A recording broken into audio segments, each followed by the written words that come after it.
한국에 대한 반도체 핵심 소재의 수출 규제는 명백한 실패이며 일본 통상정책의 흑역사라는 지적이 나왔습니다. 20일 니혼게이자이 신문은 102년 역사를 자랑하는 간판 칼럼 다이키쇼키를 통해 한국과 일본을 잇따라 방문하는 조 바이든 미국 대통령 정부의 동북아 정책에서 한일 관계 개선은 우선 순위가 높은 과제라며 한일 간 쟁점 가운데 수출 규제는 실패라는 점을 확인해 둘 필요가 있다고 지적했습니다. 일본은 2019년 7월부터 반도체 디스플레이, 핵심 품목 3종의 한국 수출을 규제한 바 있는데요.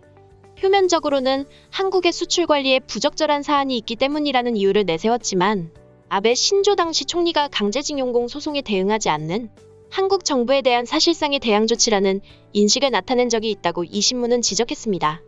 500억엔 약 5,400억 원 수준인 일본의 반도체 소재 수출을 규제해 15조엔 규모인 한국의 반도체 산업 전체에 타격을 줄 수 있는 레버리지가 높은 제재 수단이라는 평가가 있었지만 한국이 받은 타격은 그리 크지 않았다고 설명했습니다.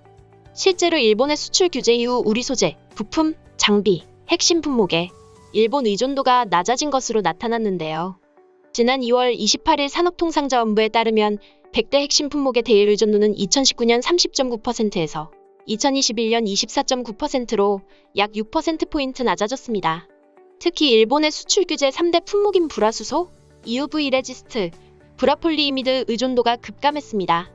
불화수소 수입액은 2019년 3,630만 달러에서 지난해 1,250만 달러로 66% 감소했고 EUV 레지스트는 수입 다변화로 대일 의존도가 50% 아래로 떨어졌습니다. 브라폴리이미드 역시 대체 소재 채택으로 대일 수입 수요가 사실상 없는 상황입니다. 이에 소부장 전체 일본 의존도는 2019년 17.1%에서 지난해 역대 최저 수준인 15.9%로 낮아졌는데요. 이는 정부 주도의 소부장 지원 강화 정책의 영향이라는 게 업계 안팎의 평가입니다. 정부는 일본이 우리나라에 대한 수출 규제 정책을 시행한 직후인 2019년 11월 소부장 협력 모델을 도입하고 총 45개의 협력 모델을 발굴, 2025년까지 약 3,800억 원의 연구개발 자금을 지원하기로 한 바 있습니다. 또 환경, 노동 등 규제 특례, 세액 감면 등 세제 정책 금융 등도 패키지로 지원하고 있습니다. 율초나학은 이 같은 소부장 협력 모델의 성과 사례로 꼽히는데요.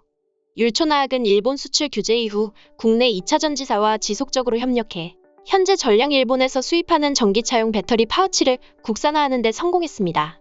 전기차용 배터리 파우치는 2차 전지를 보호하는 최종 외장재로 알루미늄 필름의 표면 처리와 합지, 코팅 공정을 거쳐 제조됩니다.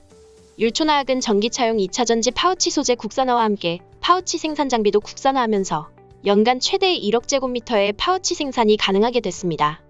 이에 따라 배터리 완제품 제조 경쟁력에 비해 떨어진다고 평가받던 2차 전지 관련 소부장 분야의 경쟁력 향상이 기대되는 상황입니다. 정부는 이 과제에 국비 73억 원을 지원했으며 기술개발 정부 출연, 정책금융 지원, 세제 지원, 인력 지원, 행정 절차 신속 처리 등으로 연구를 뒷받침했습니다.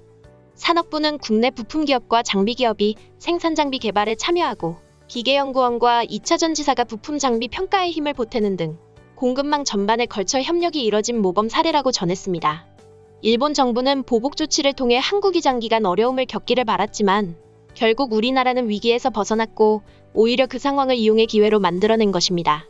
니케이는 수출 규제에 효과가 없었다는 것보다 한국에 도의적인 우위성을 준 것을 부끄러워해야 한다며 일본 통상정책의 흑역사라고 비판했습니다. 경제적 수단으로 전략적 목표를 이루는 이코노믹 스테이트 크래프트는 서방의 러시아 제재가 생각만큼 효과를 보지 못하는 것처럼 간단하지 않다고도 지적했습니다. 복잡한 경제활동을 단순한 정치적 의도로 움직이려는 것은 무리가 있기 때문이라는 설명입니다. 경제적 수단으로 다른 나라에 압력을 가한다는 발상 자체가 원래 일본에는 없던 개념이라고도 지적했습니다. 국제연합 안전보장이사회나 주요 7개국의 제재에 발을 맞추기는 하지만 단일 국가의 경제적 외교수를 행사한 적은 없다는 것입니다. 이 신문은 자유무역 체제야말로 일본의 핵심적 이익이라며 경제안전보장에 있어서도 전수방위를 실시해야 한다고 주장했습니다. 반도체 핵심 소재 수출 규제 이후 삼성전자와 SK하이닉스 등 한국 반도체 대기업들은 자체적으로 공급망 국산화에 나서고 있습니다. 일본의 화학 대기업 스미토모화학은 한국의 역대 최대 규모인 100억엔 이상을 투자해 규제 품목인 감광재 공장을 새로 짓고 있습니다. 글로벌 반도체 전쟁이 일어나는 상황에서 자체 국산화 소식은 반가울 수밖에 없는데요. 앞으로 또 어떤 발전을 가져올지 매우 기대가 됩니다.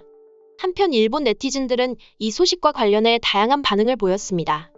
한일 문제는 대통령 개인의 자질에 달린 것이 아니라 이웃 나라 국민이 국제법을 지키지 않아도 된다는 준법 의식에 있으니 더는 이상한 기대감은 갖지 말아야 한다.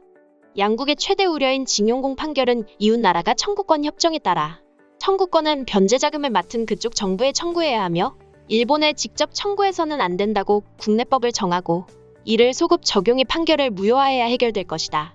그러나 약속을 지키지 않는 나라의 국민이 이를 수용하지 않을 것이다. 징용공 판결은 이웃나라 헌법을 건국 이전 사건에 적용했기 때문에 내용적으로도 엉터리지만 정식 국내 절차를 거치고 있다. 따라서 법에 충성을 맹세하겠다는 윤 씨가 이를 철회하기는 어려울 것이다. 경제관계의 재구축이고 뭐고 간에 무엇 하나 훼손되지 않았다. 수출관리 강화라고 해도 우대만 받아냈을 뿐 일본의 수출이 줄어든 것은 한국이 적정 관리하지 않은 목 정도일 뿐이다. 한국은 수출관리 시정 이전의 문제로 실종된 전략 물자의 소재도 불분명하고 계속 심의를 무시한 이유도 명확히 밝히지 않고 있다.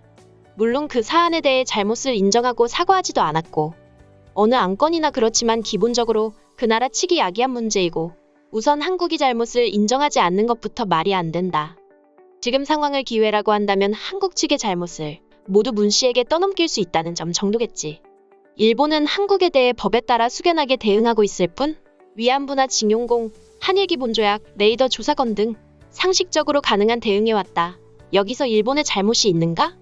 공은 모두 한국에 있으니 다시 시작할 필요는 없다. 정권이 바뀌어도 나라와 나라의 약속은 보편적이라 우리의 내정에 개입할 필요가 없다. 다만 리버럴한 문 대통령이 멋대로 한일 관계나 한미 관계의 신뢰를 현저히 상실시킨 것은 사실이지. 한국의 문제는 상권 분립이 제대로 지켜지지 않아서 그래. 그것 말고는 아무것도 찾을 수 없다. 대통령이 정치 결정을 하면 법과 무관하게 뭐든 할 수 있으니까. 한국의 국내법조차도 마음대로 비틀어버린다. 국제법이 뭐야? 그거 마신니라 말하는 국가와 논의하는 건 시간 낭비밖에 안 돼. 대통령 자기 자신을 묶는 법률을 입법하는 것은 거의 상상도 할 수 없는 일이기 때문에 일시적인 융화는 실현될지도 모르지만 한국이란 나라가 바뀌는 일은 없을 거다. 한국이 과거에 행한 무례, 그 무례를 사과하고 과거에 맺은 조약이나 합의를 이행해 최소한 다음 정권이라도 지속이 가능한지를 판단하지 않으면 신뢰관계를 만들 수 없다. 일본에도 노력이 필요하다고 말하는 일본 지식인에게도 신뢰성은 없다. 이미 나라와 나라 사이에는 해결이 끝난 상태고 한국 국내의 문제밖에 없으니 일본이 움직였다면 오히려 일본이 조약 위반을 한 것으로 될 수도 있겠지. 일본이 먼저 액션을 보이면 한국도 움직이기 쉽다. 경제협력을 통한 성과를 지렛대로 양국 현안이 되고 있는 한일 비밀군사정보보호 협정의 지속도는 징용공 판결에 따른 일본 기업의 자산연금화 동결 등으로 우리 측의 현실적인 타협안도 나올 것이다. 그럼 일단은 다케시마가 어느 땅인지 물어보자고. 한일 간의 여러 문제를 해결하기 위해서는 결국 단교할 수밖에 없다는 것이 이제는 일본 국민의 대체적인 인식일 것이다. 딱히 한국과 사귄다고 해도 장점이 없다는 것을 몇 년 사이에 깨달았기 때문에 1년의 반일 행위를 그쪽에서 그만두겠다고 서면으로 신청할 때까지는 무시해도 좋을 것 같습니다.